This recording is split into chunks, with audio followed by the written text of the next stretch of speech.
What I know you so many years. What inspired you to write a book?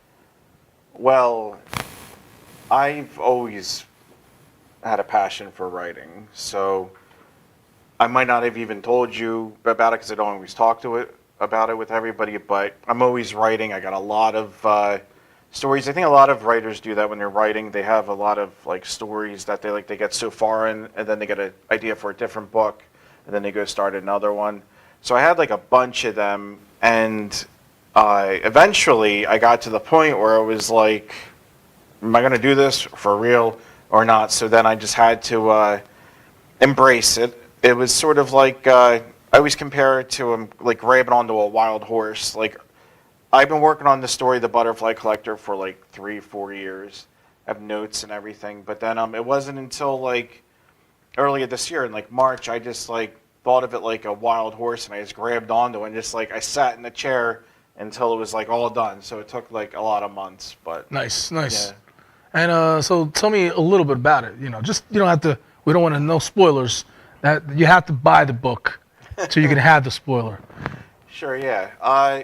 It's a neo noir sort of serial killer homicide detective type book. It's a writing trope that's used a lot with the an older African American homicide detective or cop or whatever who's getting ready to retire, sort of like Seven or Lethal Weapon or something like that. But then he has to show a rookie the ropes of what it's like to be a homicide detective, and it takes place in Trenton. Nice. I And like that. I like that aspect. yeah, and and of course they don't know what they're coming up against, but they just happen to find the first two victims of a freshly budding serial killer artist who's about to go nuts. And I just wanted to, like, my favorite films are like Silence of the Lambs and Seven and stuff, and I wanted to take it and I wanted to make it to see if I could push it a lot further. Like I wanted to make it a lot harder, and yeah, and I'm like new to writing novels, so I'm still developing my own voice. So I wanted to go with something I'm comfortable with. Yeah, yeah. So I mean, and like to be honest with you, it would have been like I'm trying to write truthfully and authentically, and at first I tried to avoid writing the buddy cop like we always say, but then it was felt too forced. It would have been inauthentic for me to try to not do that. So I just went with felt comfortable. And to be honest with you, when I wrote it more of a stance of a journalist because that's how I write. I just sit there and I just write. And in fact, a lot of people like they always say my strongest point's the dialogue I write. But it's funny because it's the easiest thing I do because I'm not like thinking about it. I just write down what they're saying in my head and I just go with it. So No, listen. That's a. It sounds like an amazing book. thank you. Now are so you intend to push out some more novels then basically? Yeah, That's the idea. yeah. Like I decided I'll say it on your show, but I'm not going to tell a lot of other people. But this is the first book in a 4-part series. Nice. For years I've been working on it, so I already got it all lined up. I don't want everybody to know, but I do want a little exclusive select Yeah, few. appreciate it. Yeah, so people who see it here, they can be like, "Oh, we already know it's a 4-part series." But yeah, that one's going. But actually, the next book that's coming out after this, it's a different story about a con man. It's a whole different series. But that series is going to be released as pulps. Are you familiar with pulp books? No, enlighten me. They were popular like after World War II and stuff because it was they call them pulps. Well, like the movie Pulp Fiction was using the title. It's called pulps because the type of paper it's written on is like pulp paper. It was just cheaper to make, but they're the smaller books. They got like a femme fatale drawing on it or whatever. Okay, yeah. Like detectives or like a horror or whatever. So yeah, it's gonna be like a little like pulp book. Nice. Yeah. So that's and you do all kinds. Excuse me. You do all kinds of things. Yeah. Shooting video. Me making music. Of all the things you have compiled your life, what is one of your favorites? Oh, wow, that's a good question. I know you've done all kinds of things. Yeah. Sketch comedy, videos. Or, Yeah, I did. Yeah. I remember that. I remember that. Yeah. It's tough to say because I did make an app earlier this year called Zolagon, and you can find it on iTunes or the Android store or Google Play. And developing a video game was always a dream of mine. I thought it was going to be like impossible, but then thanks to like YouTube and stuff like that, like I was able to like learn how to code basically and do that. So that was really exhilarating. And then to have it function when it was done, that was cool. But also, to be honest with you, like it's like like I said before, my passion's writing. So it's like every time I do a new project, I feel like it's always Your writing better, has to, better and better. So like right now, I gotta say like the Butterfly Collector. It's gotta be your focal point right now. I mean, because this is your like off the press. It's like your newest release, so it's got to be your focal point right now. Yeah, I feel like it's the biggest thing I've done too. It's like everything was sort of like like when you're doing a project, it feels like this is the best I can do right now, and then like you do something else, it's like okay, I can do this a lot better. But this was like leaps and bounds, like the drama and the twists and. Oh, so this got to be an excellent book. It gets crazy. I mean, like it gets to points where because I always promised myself, like since I was younger. When I do stuff, if it's going to have a comedy element, I'm going to make it as funny as I can. If it's going to have a romantic element, it's going to be as romantic as I can. And so this one with the serial killer, I was like, how far can I take this? Like, what can I sit through? And then let me take it like a little further. So like there were parts I couldn't even read it again when it was done. Like I wanted to make sure it that good affected me. Yeah, 'cause it's like the serial killer is disturbing.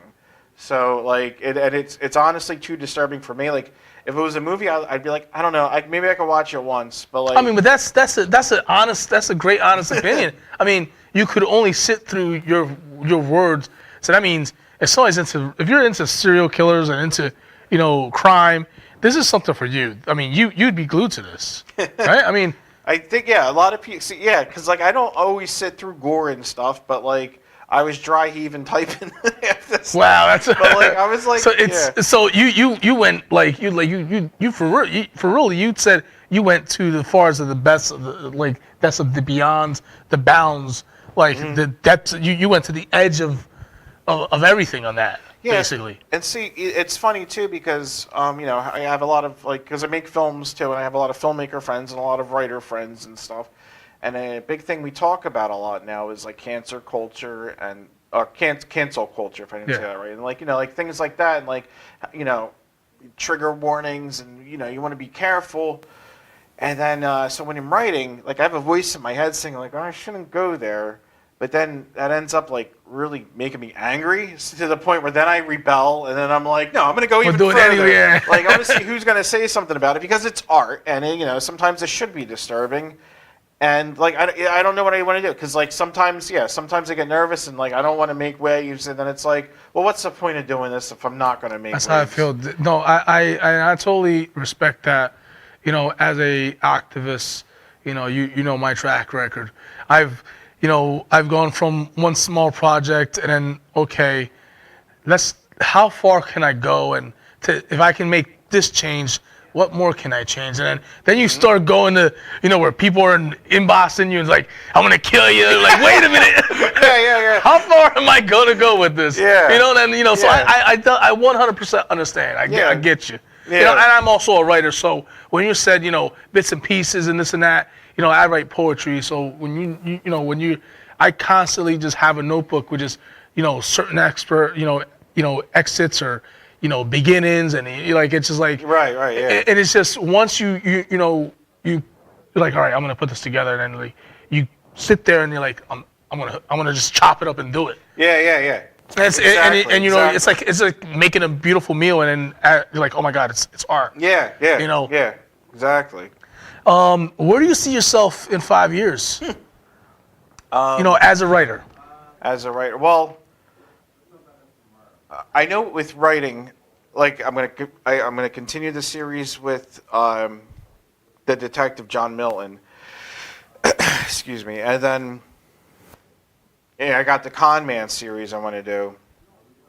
But then I used to have a comic book out. I'm going to continue with that. And that goes with see a big character that's going to be coming up later is Zolagon. He's going to have a comic.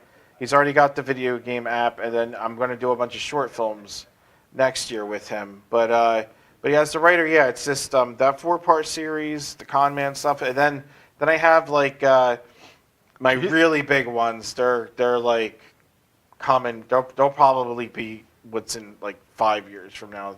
So you're pretty much got a lot. Yeah, I'm trying to catch up with my ideas. Yeah. Well, that's pretty. No, it's pretty good. I mean, it's sometimes, our daily life, we're constantly doing this, constantly doing that, and we're like, oh, I don't have time for this, or I'm doing this, or I'm so busy. But like, you're like, no, I have to do this. It's either I don't do it, and it's never going to get done, or I do it and it's going to get done now. Like, and I respect that. Thanks. Yeah. That's how you get. I mean, that's how you got to.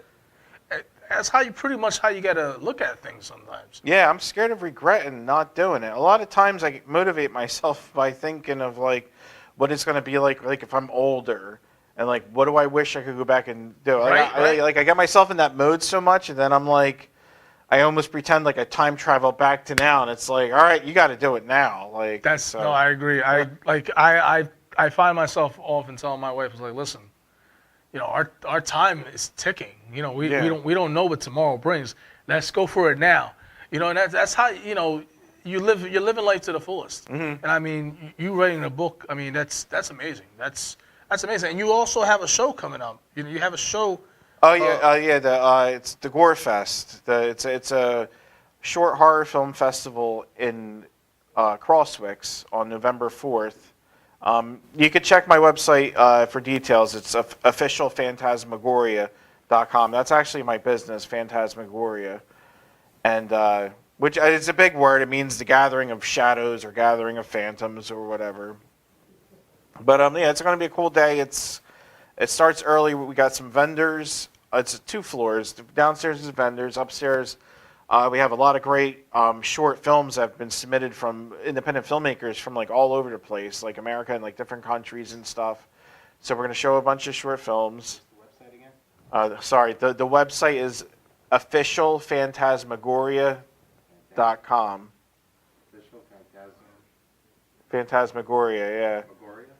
Yeah, I got a card on me. This I'm pretty sure that this one, the QR code will bring you to my LinkedIn. The producer wanted to. Thank you. Appreciate that. So what's the date of the show again? November 4th. November 4th? Okay, perfect. Yeah, it's $5 to get in. Upstairs with the short films, kids under 13 be accompanied by an adult because it's like independent horror film. They got blood and stuff. And then afterwards, we're doing like a goth industrial dance party. I figure that's mostly probably the fitting genre for Halloween, I would think. But yeah. That's good. That's good. And you said you still shoot. You do independent video as well, right? Yeah. Next year, I'm going to be doing. The plan is to do 4 short films for Zolagon, and yeah, Zolagon's basically new. It's a character I have. He's sort of like just like the Freddy Krueger of video games. Like when people zone out when you're playing a game and you're in a theta wave state, that's when he could get you. Basically, it's crazy cool. though. Yeah, we got a lot of stuff planned up for that. But yeah, we're gonna hit the film festivals with some short films, build some hype, and then do a full feature. So where can we get? If I want to buy the book, or if somebody's watching us, where can they get the book? The book, you can get it on Amazon, or you can get it on my website, the official phantasmagoria.com. And the same thing with the magazine. The magazine right now it's only available on the website. And yeah, the magazine Dark Star, it's for independent artists who are more into like sci-fi, fantasy, horror, whatever medium they do, video games, novels, video games, novels, music. And this is your magazine. You Yeah. put out. Nice, nice. Yeah, it's for the it's for the company to promote my stuff, but I'm doing as best as I can. I'm trying to treat everyone else's stuff as if it were my own. So I'm just like everyone who's got stuff, like you could buy ad space, or you could get reviewed or interviewed or whatever. I'm just trying to make it seem important, because whenever we were growing up, there would be like, you remember Circus magazine? Yes. And stuff like that, and like I always thought about like how it's like where they print that and everything, and they make people legit in there. Like, hey, check out this band, and now they're legit because they're in a magazine. So I thought like maybe over here, like we need some of that too. No, that's 100%. I agree. That's one of the reasons why I asked you. I was like, well, you got a magazine. This is. I love this because it's a forgotten promotional art. And how I say it's forgotten promotional art, because back in our time, before phones became, this thing, before internet became, you can just go to, a website and say, oh, I like that, I want that. We had these magazines. DJs had magazines where, you see all the street, and another page you see the turntables, another page you see the rapper. Anything was right. It'd be like maybe monthly. You go to one and see if you can find it. And most places didn't have them. It was like, oh my God, I can't have. So Yeah. I respect that. I love that. That's amazing. It gives you. It's more like a nicer class newspaper type with that just gives you that old magazine feel. I love it. It's Yeah, and a few of my friends brought up good points.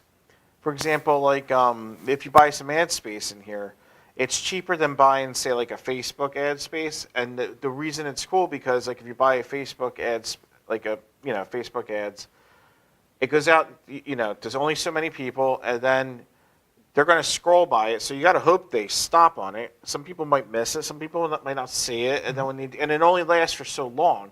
These, however, like because I go to horror conventions, or I go to all kinds of conventions, but I'm like handing them to actors and stuff like like people you might not think would normally get them, but they last forever. So like we had an 80% discount on the ad space for this issue. So basically, for like $25, you're able to get that in there, and I'm going to keep reprinting them. So like forever, I'm going to have these magazines that I'm pushing for me, and other people are pushing. So it's just like a force of like advertising. It's a chain that keeps feeding, putting people out there, promoting people, just putting like this. I love that. That's great. That's amazing. Don't stop that. Like I said, it's a forgotten promotional art, and these magazines, these type magazines have so much information. Like like if it's one, like I guess a set personal, or like a niche kind of thing, like you can get everything from that type magazine. It's amazing. Yeah. No, it's a good thing. And plus, I like that you could hold it, and like when somebody, like instead of like a business card or something, like when someone brings it home, it's going to be big on their table. They're going to look at it. Maybe their friends are going to look at it, and then even like what I like too is like an ad they might not have liked at first. Then they go again, and so wait a minute. Yeah. And like there was so many times, like with video game magazines, I used to see a video game ad all the time, and like when I was younger, and I just passed by it. Up until, then like 2 months later, I would stop and like, what is this? Actually, it looks cool, So it's like, So once again, where can we get your books, your magazine, your app, and where can we go to your show? Okay, so everything, like the hub of everything is officialphantasmagoria.com. And you could go there, and then it's got the shop in there where you could buy everything. It's got the magazine, the books, it's got T-shirts, and other merch, and then it's got the information for the Gore Fest. So you get everything there. And other than that, the books are also available on Amazon. I just ask whether you buy it on the website or Amazon, please leave a review. That would help so much, because I'm a new author, and like them reviews are going to help, like they help a lot. I appreciate it. Thank you. And so I got 3 more questions for you. Sure, yeah. Do you believe in ghosts? Oh, that's Since it is Halloween, and we are talking about some gorish and some scary, some stuff. yeah. No, that's an amazing question. It is something I think a lot about. I think probably the best way for me to answer it, although I have been there's actually like one really scary thing that happened once that I can't explain, but still, I'll say I want to believe. I'm just not 100% convinced, but I want to be. You know what I mean? I'm the opposite. I'm 100% convinced. I've seen some stuff Yeah. in my life, and I'm like, whoa, I can't explain that. Yeah. You just can't explain it. Like, and you tell people like, what? And it's not like 1, 2, 3. I've seen like, maybe I'm just like I track that stuff. I don't know, but I've seen a couple things. No, I'm not gonna. You could comment, like, subscribe, and share, and ask, what you can comment on below, and see, what kind, if I like the comment, I'll try to reply. Try to keep it, clean, and try to keep it, respectful, kindness, and things like that. I want to thank Allan coming on. I have two more questions. Mm-hmm. If you were to, if you say you want to believe, if you had to believe, because this goes if you had to believe in ghosts, and you were to meet one famous ghost, let's say famous person, who would it be? Wow, that's a really good question too. Huh. If you don't believe, right, and you wanted to be convinced, who is it that would come back famous? I'm gonna go with the first person that popped in my mind, because it was actually one of the hardest celebrity deaths I ever went through. Was Leonard Nimoy, who played Spock. I would probably feel the most calm with him too, because ever since I was a little kid, I'm so used to Leonard Nimoy being like a voice of reason and calmness Yes, and everything. right. So I think if somebody had to come to me and he talked, He's like, I would "We probably exist." feel like a warmth in my chest more than fear. So that would probably, because otherwise I'd probably be scared so bad. You know what I mean? Like, Well, I mean, that's why. See, Yeah. that's why I asked those. See, the first question, like, just came into full circle with the second question. right, yeah. I guess you answered the both questions. And last, who is your your hero? Oh, wow. I've had a few in my life. I had a lot of role models, but I know I'm coming out. yeah, yeah. Wow, that's tough.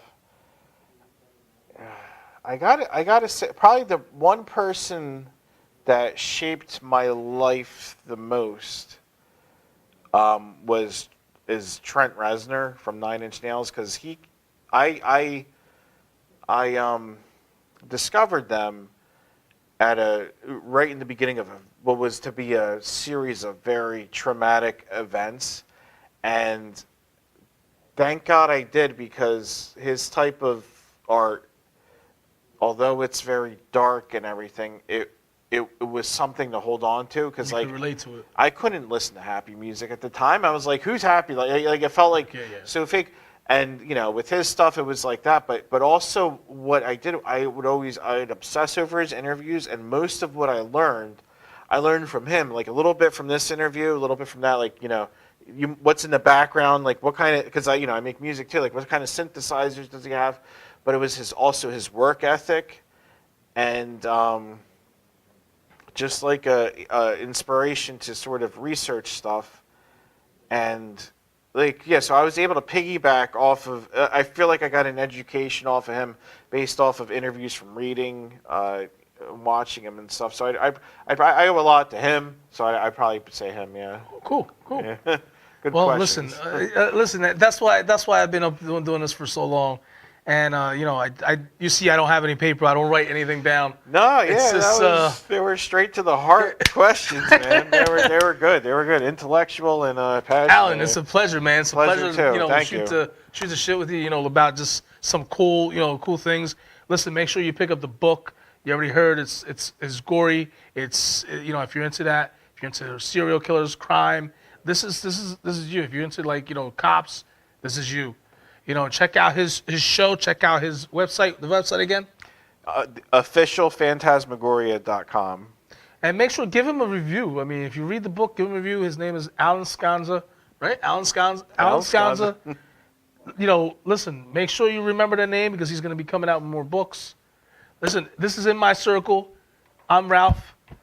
I'm also known as GJ Noise, and writer, author, music producer, video producer, shooter. I mean, Filmmaker. I mean, magazine. He owns a magazine, owns his own company. He also has his own app game, right? Yeah. So listen, remember the name, Allan Sconza. Check him out and give him a great review. Check out the book and check out his show. In My Circle with Ralph, DJ Noise. And we're out. Make sure you subscribe, and share, and then comment.